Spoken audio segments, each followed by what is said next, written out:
So, good evening, everybody. Thanks so much for joining us tonight. If I haven't had the opportunity to meet you yet, my name is Eric Mitchell. I'm the Audrey Geisel University librarian, and it's a real pleasure to welcome you to tonight's event, part of our library signature event series. Tonight's event is part of our commitment to highlight exciting and creative work that's relevant and entertaining for our UC or university community. And I'm so excited that our program tonight features two amazing alumni, as well as the faculty director of the Clarion Writers Workshop here at UC San Diego. These programs, as well as a lot of what the library does, are made possible through the generous support of our signature sponsors and library associates. Your commitment allows us to provide engaging public programming, directly supports student success initiatives, enables amazing collection development, and provides vital resources to our scholars and researchers every day. So to each of you here tonight, thank you so much for your support. Your impact is felt across our library and far beyond it. So I'll turn to welcoming our amazing speakers tonight for our exciting conversation, which brings together two visionary alumni authors whose works reimagine the future and challenge the present. Sarina Dahlan, a UC San Diego alumni from the class of 1998, writes speculative fiction that explores memory, identity, and love. Her Reset trilogy, which features Preset and Freeset, has reached Amazon bestseller status and earned the attention of book clubs and fans worldwide. There you go. There you go. Whoops are very much welcome. Sarina brings a global perspective shaped by her journey from Thailand to California and draws deeply on her background in psychology and visual arts. Joining her is SB Divya, a celebrated author and UC San Diego alumna as well. She holds a master's degree from the Jacobs School of Engineering. Divya is a former electrical engineer turned award-winning award-nominated science fiction writer. Her novels Meru and Machinehood are bold, intelligent works that interrogate technology, humanity, and the future of society. Divya has been a finalist for the Nebula, Hugo, Ignite, and Locust Awards, and is also known for her editorial work at Escape Pod, the weekly science fiction podcast. And I'm so happy to introduce our moderator tonight, my colleague Jac Jemc, a teaching professor with the Literature Department and faculty director of UC San Diego's renowned Clarion Writers Workshop. Jac is the author of 5 books of fiction, including Empty Theater and The Grip of It. She's a recent Guggenheim Fellow, a finalist for the California Book Award, and a frequent contributor to publications like Plowshares and McSweeney's Quarterly Concern. We're so fortunate to have you all with us here tonight. And so actually with that, I'll step aside and let you all take the stage. So a round of applause, please.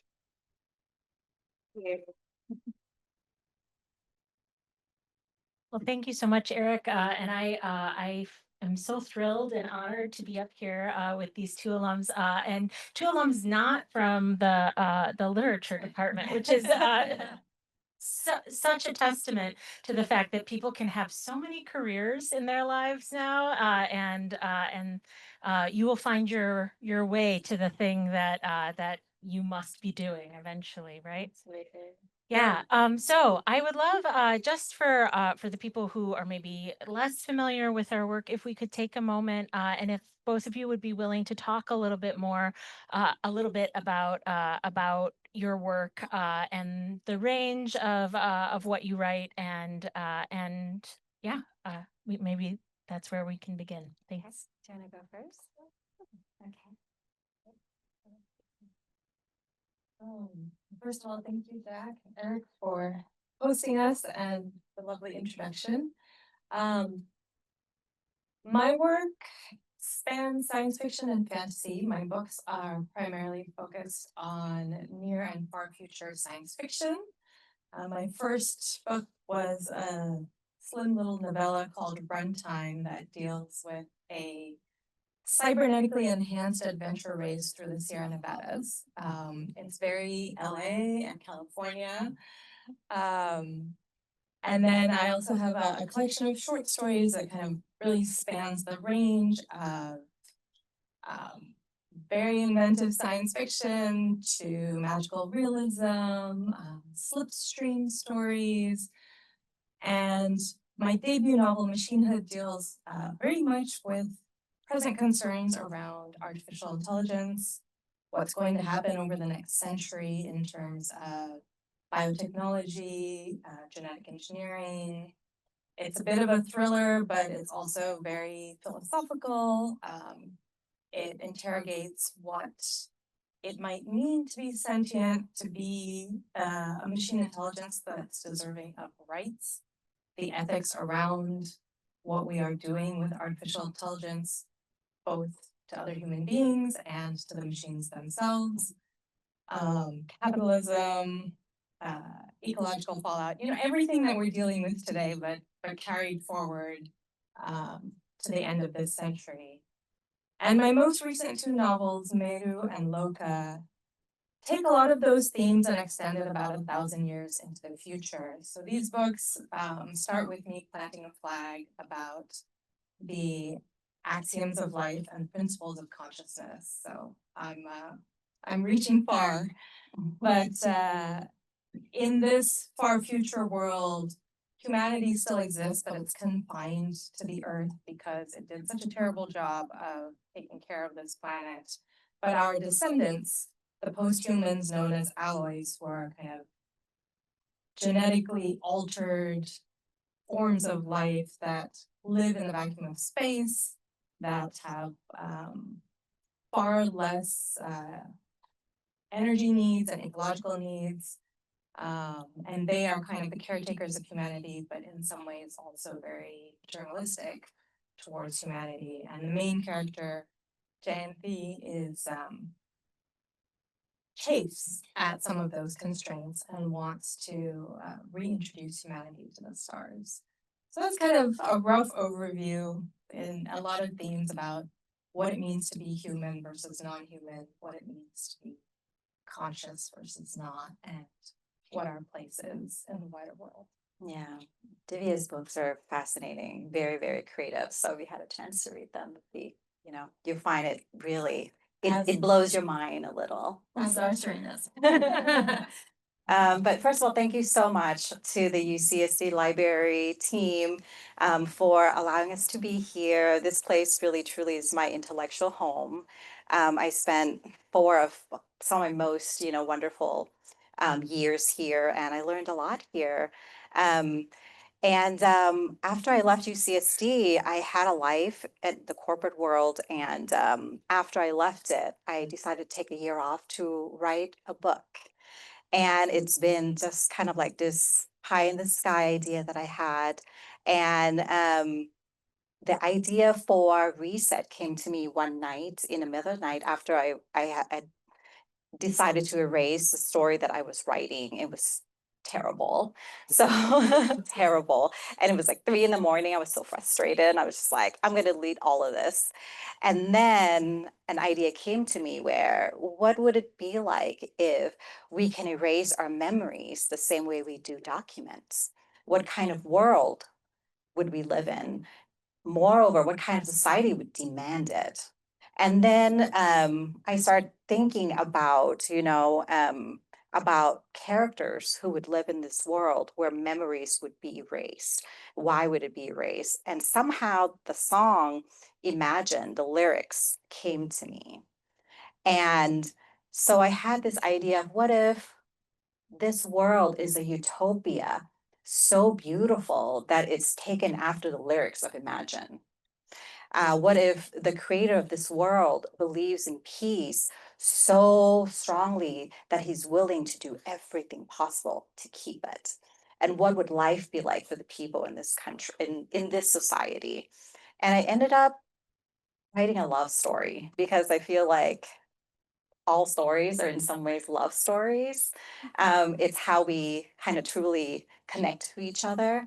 And so I wanted to follow these 2 characters who were once married in one cycle of their life. In this world, your memories are erased every 4 years. And they were once married, and in the next cycle, they don't remember anything anymore about each other, except some memories seep in through dreams. And so these 2 characters spend the book, the entirety of the book, trying to find their way to each other. And then the second book is really the precursor to it. It takes place actually during this time where two brilliant married couple decided to create this model city, and in the middle of the desert that has everything. They wanted to create this beautiful idea of like a home where you don't have to walk anywhere, that is very ecologically sustainable, and but somehow the last war happened, and then they become these kind of guardians of the last trace of the people that were left alive, and the things that they have had to do in order to keep humanity together, and the pressure that it places on a marriage. What does it do to your marriage when you actually have this weight of having to keep people alive on you? And then the last book becomes a story about, it's also a love story, but it's about a love story between community members, because once people come to understand that in this world where you don't really have option to not forget, they come to kind of realize that in order to break free, they have to connect and learn from each other, and find memories within each other. So beautiful to hear more about your work. Just for a little bit of context, I thought I'd also just share that my background is a little farther away from speculative fiction, and at least in terms of science fiction and fantasy. I have one horror novel and one historical fiction novel, but I'm here in my capacity, and I just wanted to take a moment to talk about the Clarion Writers Workshop, because I'm always surprised at the number of people who are not familiar with this workshop and its presence on campus. So Clarion is, and that's the capacity that I'm here to talk with both of these incredible writers today. But Clarion has been a workshop that's been happening since 1968. It's been on the UCSD campus since 2007. And the alums that have gone through the program are the top names in the field of speculative fiction. Octavia Butler is an alum, Kim Stanley Robinson, Ted Chiang, Kelly Link, Cory Doctorow, Carmen Maria Machado.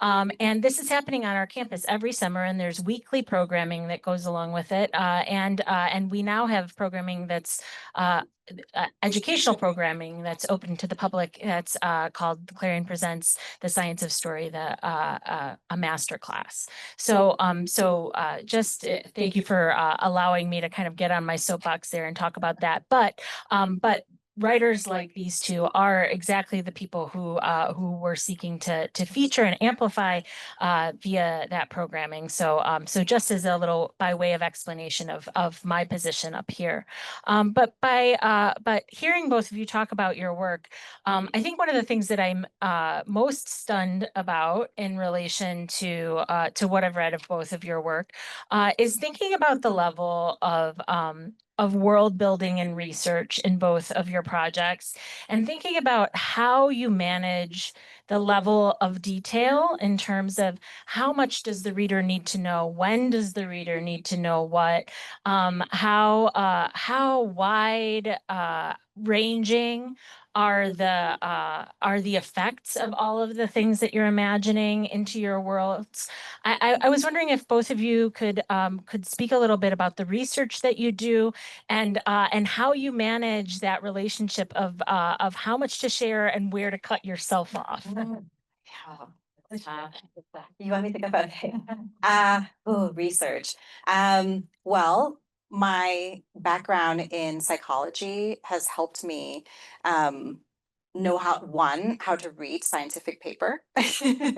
There are great scientific papers out there, and whole worlds and stories can be written based on these, like, it sounds almost like sci-fi, ideas of what people are doing. So the idea of people having memories erased came from, some of the diseases that we're dealing right now with degenerative brain diseases, and how kind of, localized each part of the brain can be, and how you can actually tap into certain parts of the brain and do very specific things to it. So yeah, research like that, but I try not to kind of get into the weeds because I find everything fascinating. Or the idea of like, is it possible to grow babies outside of the body? How would, what would that be like? If you live in in an environment that doesn't have a lot of rain or a lot of water, how do you, how do you create trees that would take less water? There's so much, out there, and some of it, of course, it's completely, science fiction. But the seed of it is always based on the real world. Some of it's very, very recent. So. Well, like Sarina, I also like to read a lot of papers. My undergraduate background is in computational neuroscience, and here at UCSD, I did signal processing in the electrical engineering department. And so, but I actually started my undergraduate in physics and astronomy. So I have a very wide background when it comes to scientific knowledge and familiarity with technology. So I like keeping up to speed on what's happening in all the different areas of research.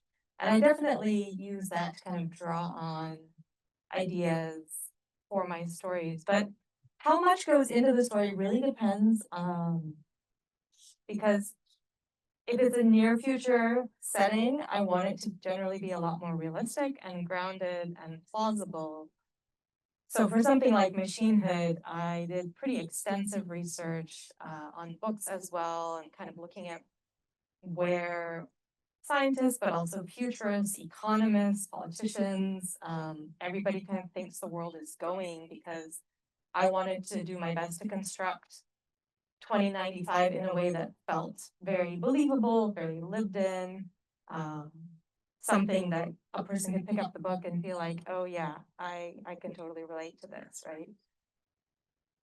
With something like Meru, where I'm going 1,000 years in the future, it was a lot more sky's the limit, because if you think back 1,000 years ago to the people who lived, in 1000 or 1100 CE, the level of science and technology they had versus what we have today, a lot of it they could never imagine, right? They don't know the quantum world, not even close. So when I carried myself 1,000 years into the future, I let myself be a lot more creative. But in terms of world building, I still kind of sat down and thought about, what is their government like? What is their art like? What do they eat? What are social relationships like? And so I tend to make a lot of really extensive notes ahead of time about all of these details. And then I put it away when I'm actually doing the writing, but it's all kind of there in my subconscious, and then, I can reference it now and then when I want to, and I can also bend as the story needs it. Yeah, I'm curious how you decide, as a person who's worked on historical fiction projects, there's a certain amount of research that I can do and kind of confirm and make consistent with the historical record. But when you're projecting into the future, to me, it seems it's just so impressive to think about how you can kind of fact check yourself for consistency and imagine that the pace of what is developing at what speed, both culturally and technologically. So I don't know. I'm curious if you can sort of talk about the relationship of those two things, of like how humanity changes while the world around them is changing. And the two authors speak into the microphone. Also. Oh, is it hard for you to hear? Okay. Yeah, we have lapel mics. Because your microphone seems to project more than theirs do. Oh, okay. Yeah, Yeah, okay, I'm sure. okay with that. Yeah. Thanks. Thanks for letting us know. Yeah, thanks for letting us know, because I can hear myself, okay? Also hear, Ah, I can hear you, but I can't hear them as well. Appreciate got it. it. Thank you so much. Okay, sounds good. Can you hear me okay? Can you hear me okay? Okay, okay, great.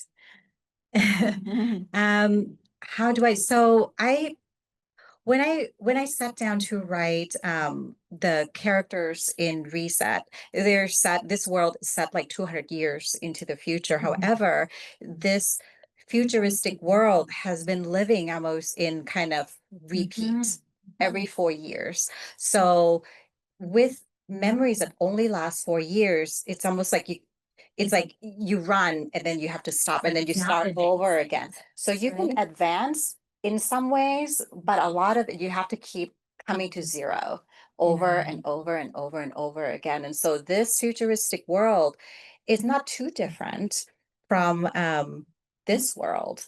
But they do have these, these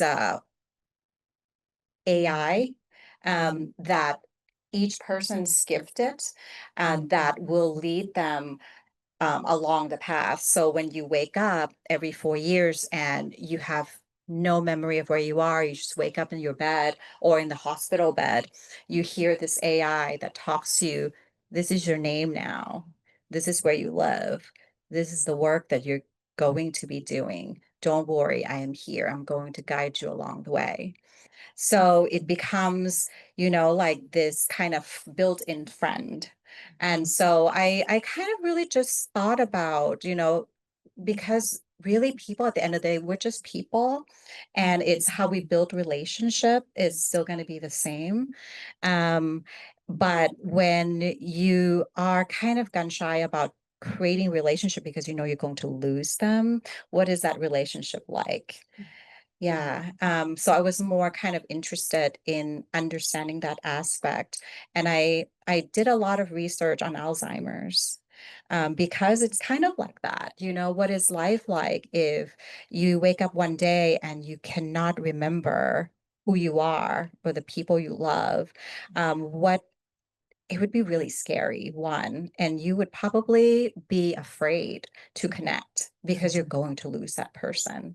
And that idea is kind of like little death every 4 years.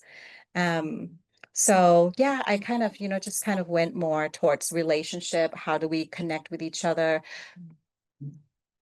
Technology that's kind of a starting and a stopping, and in a community that everything goes back to the collective, whereas versus own, because no one owns anything in the four cities, because what's the point of owning if you're going to lose them every 4 years? It's very Buddhist, by the way, so it's also very much inspired by Buddhism. I'm from Thailand, so it's sitting in there. Yeah, so like what is love like in the kind of world where you cannot keep the person? Can you still love? Where does it go? So it's really interesting, Jack, that you brought up history, because I look a lot to history to see broader patterns and arcs of how society has changed versus what has stayed the same. Earlier I was saying, imagine someone from 1,000 years ago.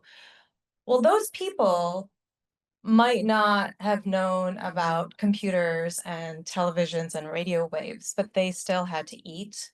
They still made music, they danced, they had families and relationships, but they also had, social structures, they had governments, they had conflicts. And so I kind of like looking at the patterns, right, of what's happened, what's come before, what I think is going to carry forward in terms of those essential aspects of human beings. What do we need to remain human? And then how does the surrounding technology and advancement of science modify the way we live on a day-to-day basis? So there's those core things that I think will always carry forward. And then there's, you could say superficial changes, right? Cooking with a microwave, having a refrigerator. But these are like really, they shape our lives in really interesting, small ways. And then there's the big things, the existential changes, things like democracy, right? Things like revolution, having robots doing labor, how does the nature of work change? And in the far, far future, what are these post-human descendants of humanity like? Because they don't have to eat. They draw their energy from sunlight. They're very different from human beings, but at the same time, they have human DNA. So again, it's like some things stay the same, some things vary a lot, and trying to identify what it is that makes us human is a question that endlessly fascinates me. Very. Thanks. Yeah, I think both of you have touched on something that I was thinking about a lot in reading your work, which was thinking about, this might feel like a little bit of a niche, but I am feeling it in your answers. I was thinking about disability rights and ableism in both of your work, thinking about memory and the way that it's supported in Reset in a certain way that that we have not managed to support in the same way, you know, in the world that we live in now. But then also thinking about in Meru the way that Janthi the way that her sickle cell anemia is essentially almost does her a service in terms of being able to survive on the planet that she goes to. And I was wondering how much both of you were thinking about that, and I'm just very intrigued and was really that was something that really engaged me in thinking about the future of those things in the world in the worlds that you've imagined as well. Should I answer that one first?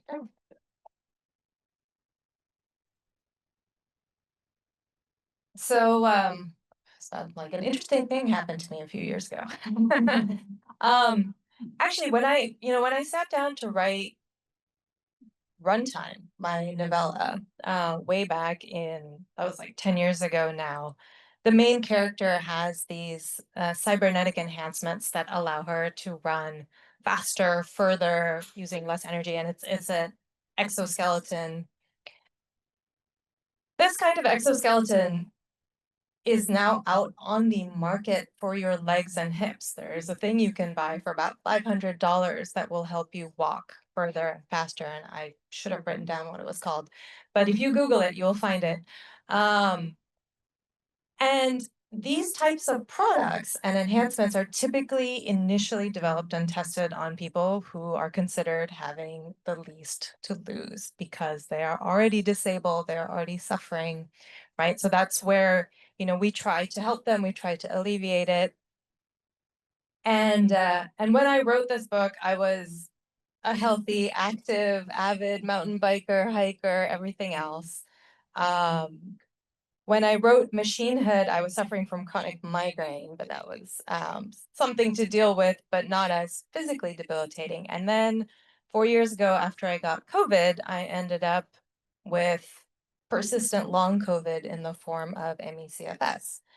And I could really use something that would take me up into the hills because I can no longer hike or bike. That exoskeleton sounds great.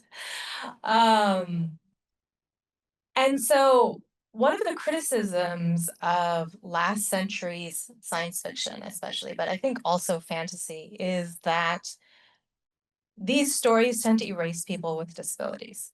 They are not usually featured, and if they are, they're not usually the hero of the story.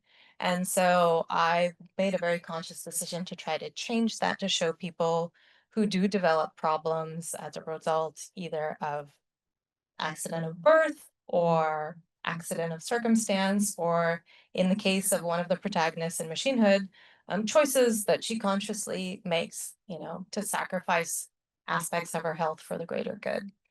And so I wanted to write a future in which, especially in Meru, disability is almost not a concept anymore. It's just people who are born with different genes. And they really kind of embrace the idea that a genetic mutation, an anomaly, is not necessarily a flaw, just an indication that you and your environment are not well suited for each other. And so that's why when planet Meru, which has this much higher oxygen concentration that's difficult for normative human beings, ends up being something that the main character Jayanthi with sickle cell has an easier time dealing with. Yeah. So in the cities, in the 4 cities, all humans are created. And they're created to be able to live in this world where, you know, they have to be able to sustain these 4 years brain trauma, essentially. But the one thing is that everyone gets it. So when everyone has this disability, it becomes normalized. And so you just kind of develop technology to support these, you know, like needs, because it's based on needs, really, you know. So and so it pretty much, I was just trying to tell a story that when you when everyone is dealing with the same problems, it just like it ceases to exist. Same thing with race. The people in the 4 cities, their genetics are randomly mixed from all the survivors. So there's no idea of race anymore, because really the modern, you know, idea of race and racism is created. And when it doesn't exist anymore, nobody refers to each other by, you know, their race. What is that life like? But then at the same time, you know, like when it's all kind of erased, and taken away, then there isn't really a way for people to stand out and be who they truly are. Thank you both so much. I am curious, of the worlds that you've created, if there are aspects of your worlds, and not to say that what you've written is necessarily a prediction for what the future holds, right? But are there aspects of the worlds that that you've made that that you are most excited about the potential of, or you can answer both of these questions or either, or that you have the most trepidation about? Yeah.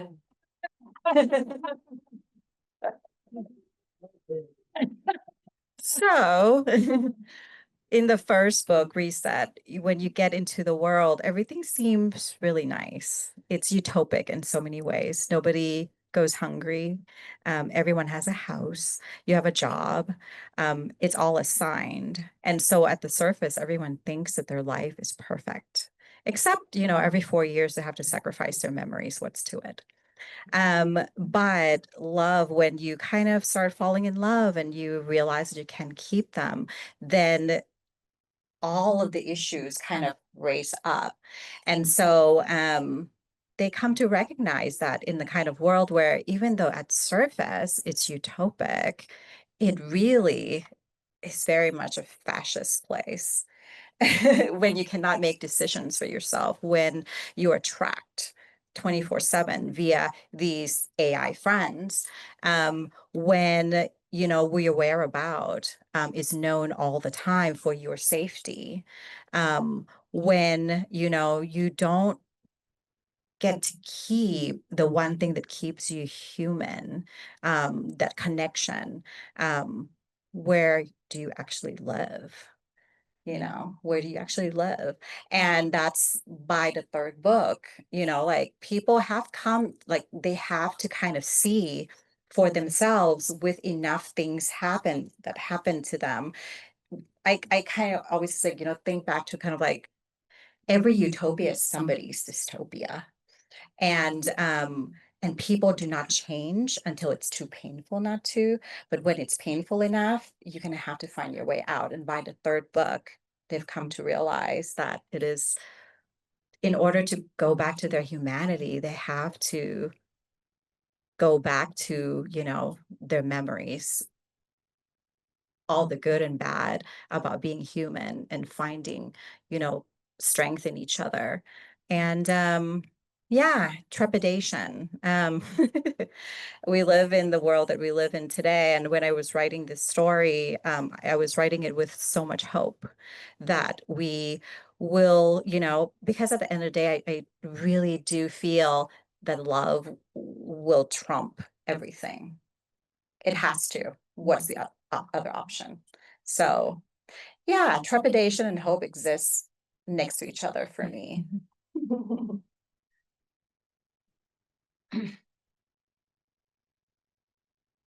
All right, for this question, I think I'm going to speak primarily to my novel Machinehood, which is crafting this detailed vision of the upcoming century. And obviously it's one possible vision of the future. It's been very interesting to me, readers' reactions to it, because some people come at it very much as this is a dystopia. Other people look at it as more realistic and balanced. My intention was not to make it a dystopia. My intention was to make it feel like a furtherance of where we are today. So the fact that people think it's dystopic, I think, speaks to where we are today. I'll start with the negatives. Some of the things that people don't love about the future of machinehood and that I worried about when writing it was taking the gig economy very much to the extreme, where nobody's employed anymore. Everybody's on contract. Project teams are formed and dissolved. Corporations are gone, which might be good, might sound good on paper, but much like privatizing retirement funds, there's always two sides, right? And there's a benefit and then there's a cost. Another one that disturbs a lot of people reading this novel is the absolute and utter disregard for any sort of personal privacy. There are these swarms of tiny, tiny drone cameras like the size of insects that are everywhere. Much like insects, you can't really keep them out of your house. So they're in your bedroom, they're in your bathroom. Everybody's just kind of used to it now because they've grown up in this world where someone could see them. And I did this, very intentionally, in part because social morality and social mores have changed. And, we see them right now. We see a lot of people grappling with changes in what's put out on the internet, what is considered private versus not. And so I wanted to challenge readers on the vision of this future where something is considered very blasé and unimportant that would shock and horrify a lot of people today. But on the plus side, I love the idea of smart matter, which is something that 10 years ago they started developing at MIT and other places, which are basically like these blocks that can self-organize into different kinds of structures with instructions. So they have motors and actuators and things that allow them to move around each other. And there's kind of a collective organization. And I carried that forward, miniaturized them to where you could live in a one-room condo or apartment and have walls that go up during the day, come down at night. You can have furniture that transforms at least the hard parts, the frames, from couches to beds to tables. You have smart fabric and clothing that can transform from one day to the next. And the reason I like this is ecological sustainability, right? Rather than having to have a closet full of clothes, you might have 4 or 5 basic items that can change into whatever colors and functions you need, whether it's sportswear or evening wear. And similarly, as population grows and we need to fit into smaller spaces and we're trying to have smaller footprints, we can have multifunctional spaces rather than having to have a 4-bedroom house, right? And in a similar vein, I came up with these kind of really interesting eco-friendly ways of living where people call outside in, where they have grass floors, they have a lot of plants inside like butterflies and, less pests type of insects, good insects, structures built from beams made out of engineered trees. And so I tried to bring a little bit of balance of both, what could be good and what might be terrifying. Yeah. Thank you. Yeah, I think when you write speculative fiction, you tend to write both good and bad, because you kind of, there's both good and bad in this world too. Absolutely. How are we doing on time? I have one more question I could ask, but we can also, one more is okay? Yeah.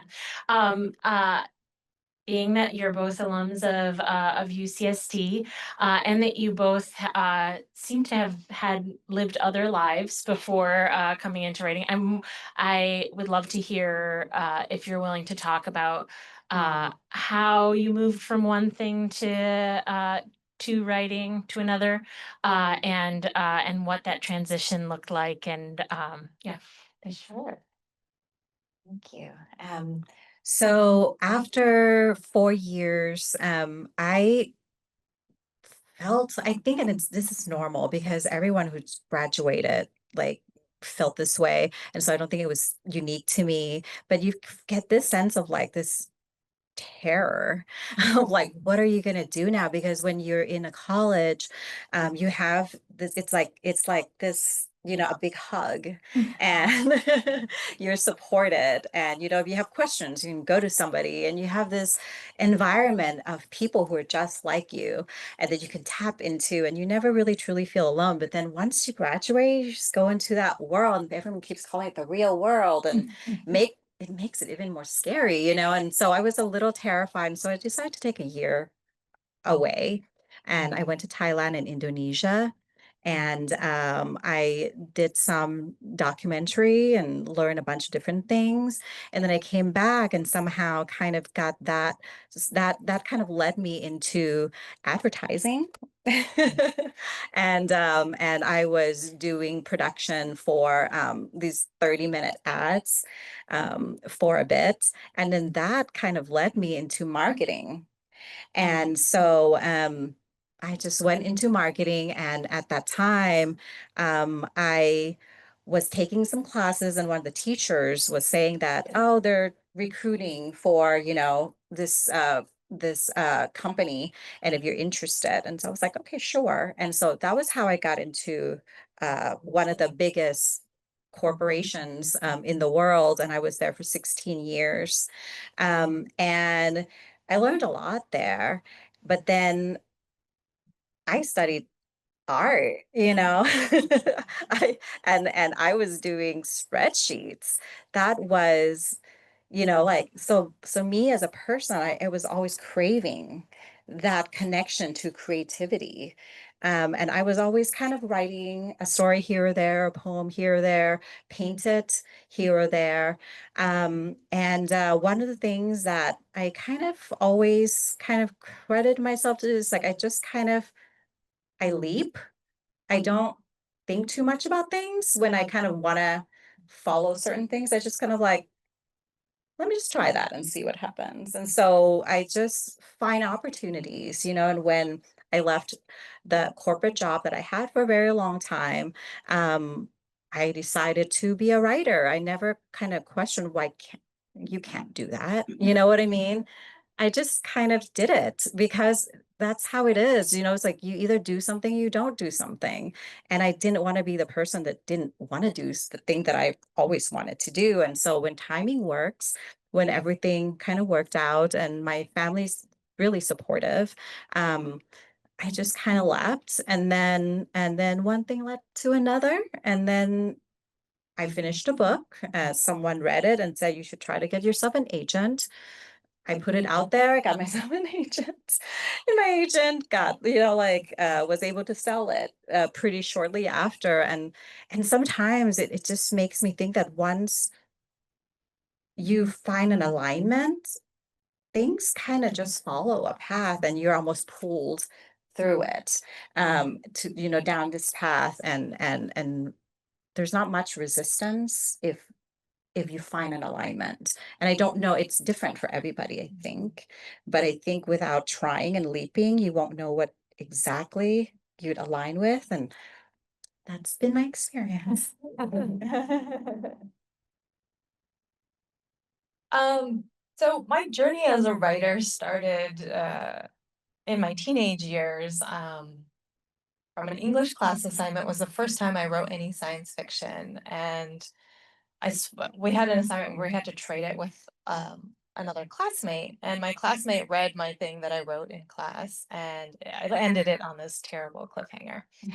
But I thought I was being very clever and literary, right? Lady and the Tiger, it's like, oh, well, you have to decide what happens. And my friend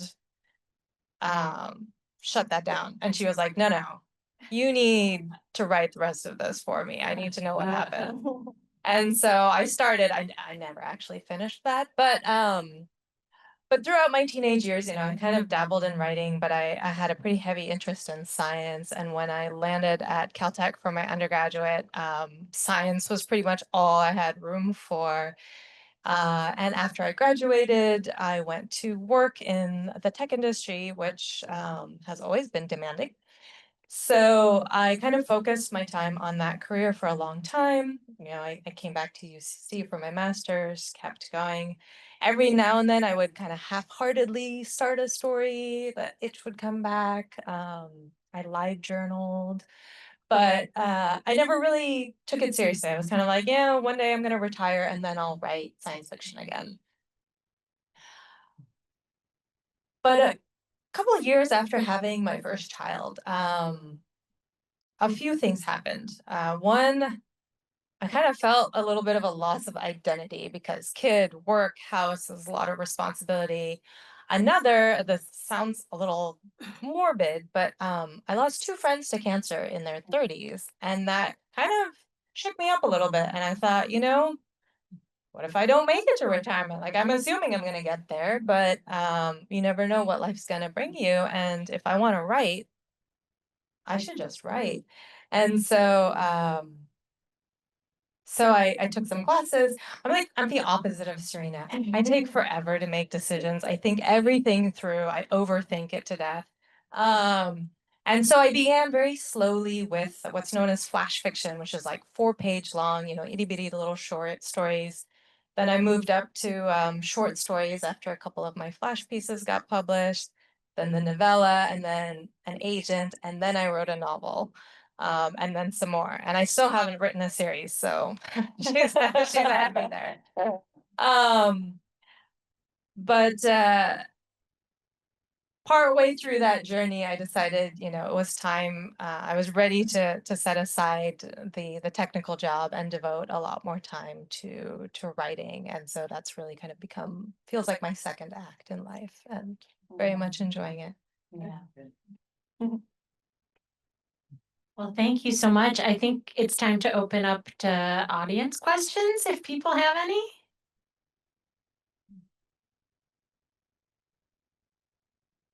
I think we've got a mic coming around to people. So yeah, I'll let you choose, Jennifer. Yeah, this thing about people losing their memories every 4 years sounds like eternal sunshine of the spotless mind. Is that because something happens to them, like an illness? Is it dictated by government, done artificially? Does it happen to everybody in the population all at once? Or does it just happen to each person every 4 years and it's Great questions. So in order for this to work in a society, it has to happen all at once. So there is a date that it happens. It happens every spring of every 4 year. So March 20th of every 4 year, you lose your brain. So it is something that I'm trying not to spoil my own book. So, so in the first book, no one knows how it happened because you're not given a lot of information, right? I mean, I think I try to think about like the things that I don't know. Like there are things that you don't know. And the government, yes, keeps a lot of that information away while you can you also have a lot of information at your fingertips, but no one knows their birthday. No one knows like what their names were in the past cycle. No one knows where they used to live.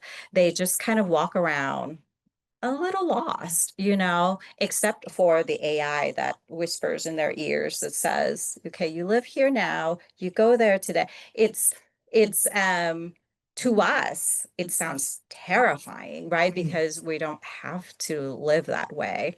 But to them, it's life. And yeah, so that's kind of what happens in the first book. As the book progresses, you know, second book, you will learn the genesis of why it has to happen, why the creator of this four cities, who was tasked with keeping everyone alive, felt very importantly that it has to happen.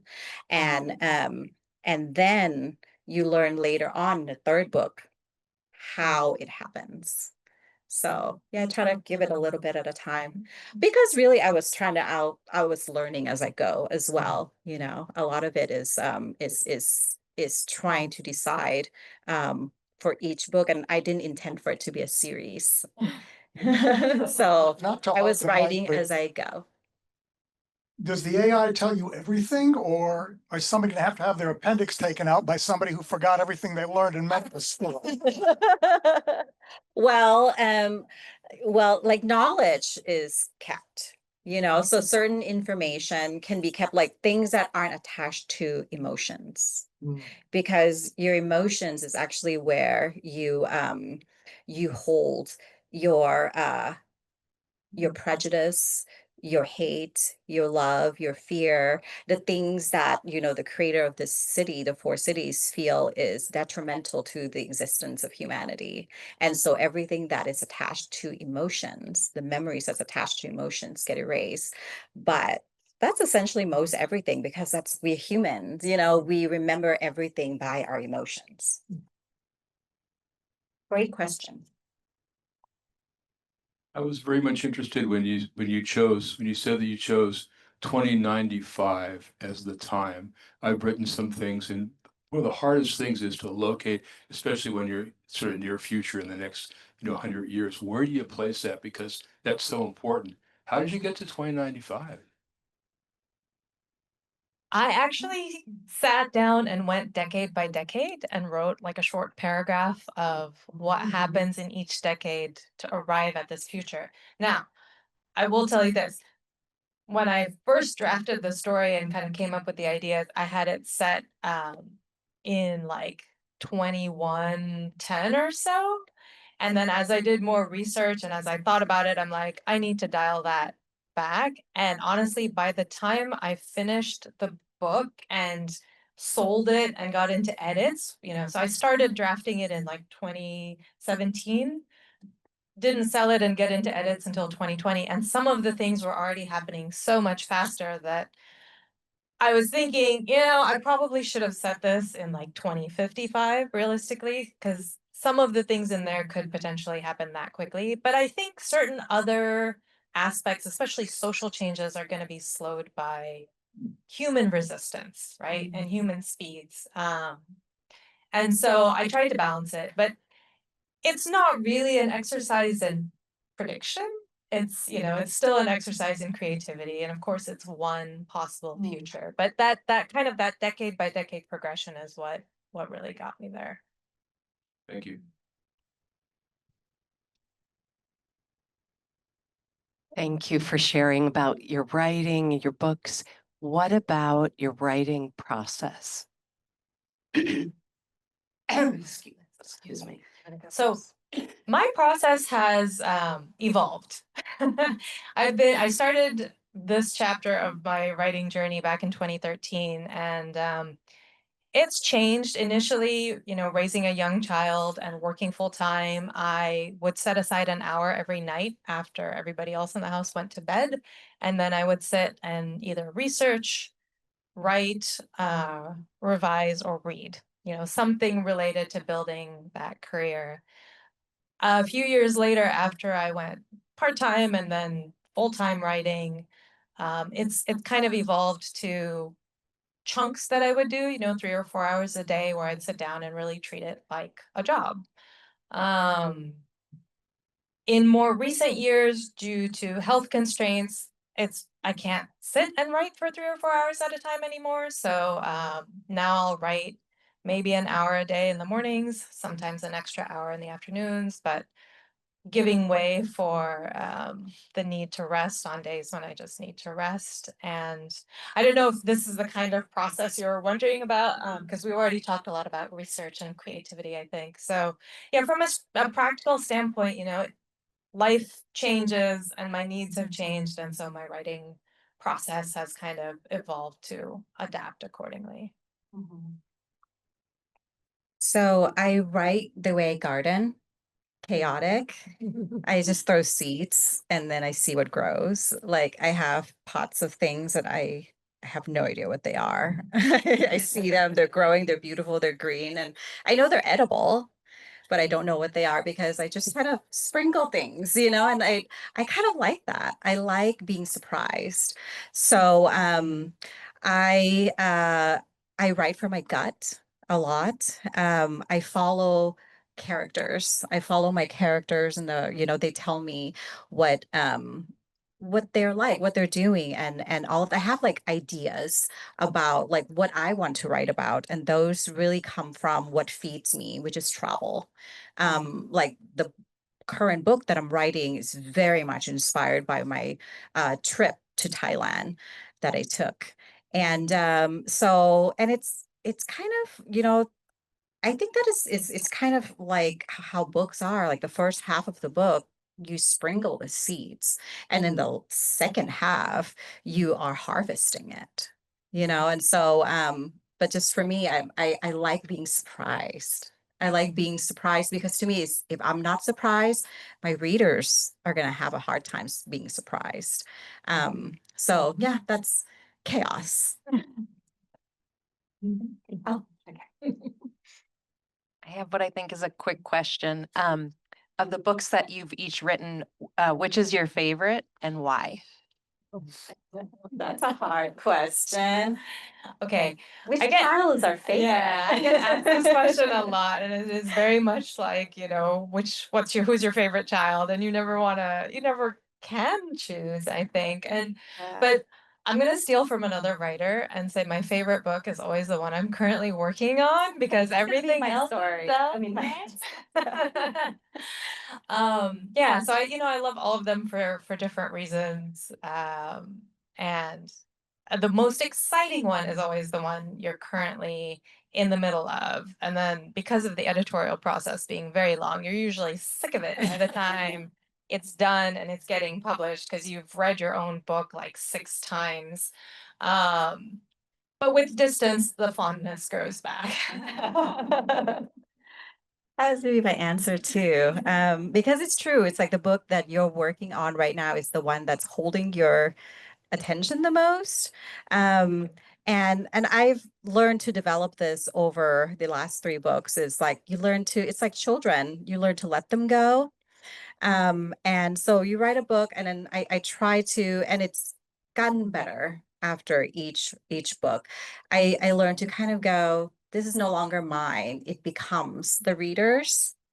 Because it really, a book it's a two-way conversation. It's not a one-way conversation because when we write, we see the things that we write, but when you read, you see the things that you're reading, and those images can be completely different. And that, I think it's beautiful. It's magical, really, about books. It's brain surgery, level stuff. You're transporting like what I was thinking about 2 years ago into the brain of someone that's reading it right now. Or, books that have been around for like hundreds of years. That's from someone else's brain that I'm reading right now. It's pretty magical. Did I answer that question? Maybe time for one more question. Question. Okay.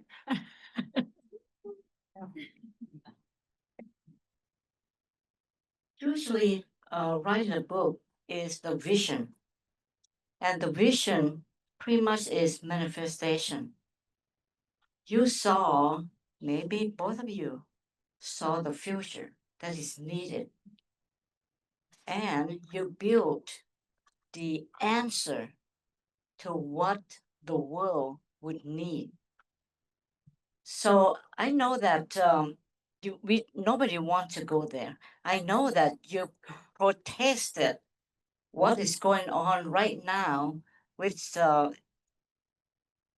Trump people. So you try You to said it. stop that I didn't. from going into that future, to start those kind of future.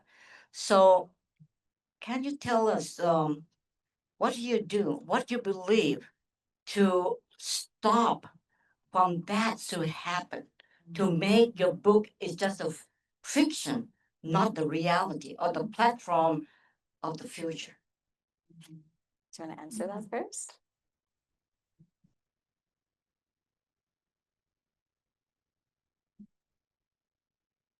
So in machinehood, it's not quite a fascist future, thankfully. The reason it's not is not because the intervening decades that I mapped out were perfect. There was a lot of strife, there was deregulation, there was job loss, there was suffering. And I think from suffering comes change, unfortunately. One of the big questions when I wrote Machinehood was, do we need to have violence and revolution? And do we need to suffer in order to catalyze big changes in society? Can we do it smoothly? And Sarina made the point that, you have to get to a certain pain level before most people are willing to change. And very few human beings embrace change. That's true of most of the animal kingdom, right? It's part of survival. We want things to stay the same because that ensures our safety and predictability. So what will get us through this? I hope it's not violence. I hope there's not a lot of suffering, but I anticipate that there probably will have to be a certain degree of it in order to open people's eyes and recognize that they're going to have to step out of their comfort zone. They're going to have to do more than they want. They're going to have to take some risks to property, to personal safety, in order to protect their rights. And in Meru, this 1,000-year future, there is another chapter in the middle where I didn't map things out that much detail, but I did kind of formulate a history for them where humankind got so technologically advanced, they tried to terraform Mars and also Earth. And in the process, completely ruined the climate on Mars and mostly ruined Earth. And that is when they decide to hand over power to these alloys and to construct genetically these beings that have very different motives from humanity and hopefully avoid some of the problems of the past. But that is, that is much more magical. But again, born out of extreme disaster comes. It's sort of like the butterfly from the chrysalis, right? You kind of have to rip that open and become something more beautiful. So, in writing the third book, it became very apparent to me that people were really going, in order for them to leave this comfort of the four cities where everything's predictable and safe and they're taken care of and they know all the answers that are allowed, that they are allowed to know, they have to leave the city. And in leaving the city, they've been told all along that the world outside the city is very dangerous and it is full of, the desert that has no food, it has no water. And why would you go out? And in order for you to, but then people started leaving. People started leaving because they wanted to preserve the love that they have for the person that they were leaving with. And yes, some do die, but let's say I wrote a happy ending because I needed a happy ending. And they found a way out, but it was not without them shrugging off that old, like the chrysalis, like you were saying, that old shell of comfort. And I think oftentimes it's like we are as people so afraid of being uncomfortable because it's scary and it's just annoying. Why, when you can just be here and exist, but when it becomes too hard, where these people know that they're gonna lose someone they love. They're gonna lose someone they love, could be forever. You have to do something. And I think that's what drives us ultimately, is love for one another. And it's not just romantic love either. Friends can drive each other to change, to move forward. People that you find along the way, found family, teachers. I have like these, because no one was born from a mother, but I had these characters who were called the matres, and they raised all these children. And that's also that love too. And ultimately, at the end of the book, everyone was driven by love to change and to get out of their comfort zone. And ultimately, they grew from it. And that's the hopefulness that I needed in writing that story. Thank you so much.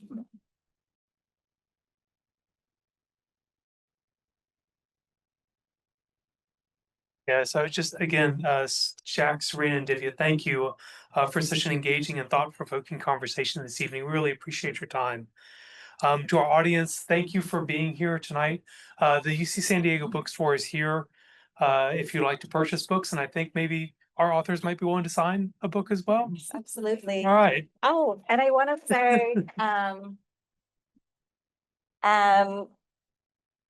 I brought, for those who buy books, like, I worked with a local La Mesa tea shop in blending a special blend of tea called the Four Cities.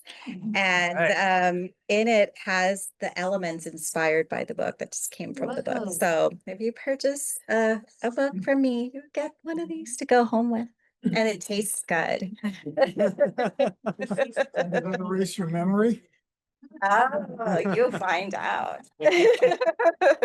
Well, thank you again so much for being here, and thanks again to our library associates and sponsors. Have a good evening.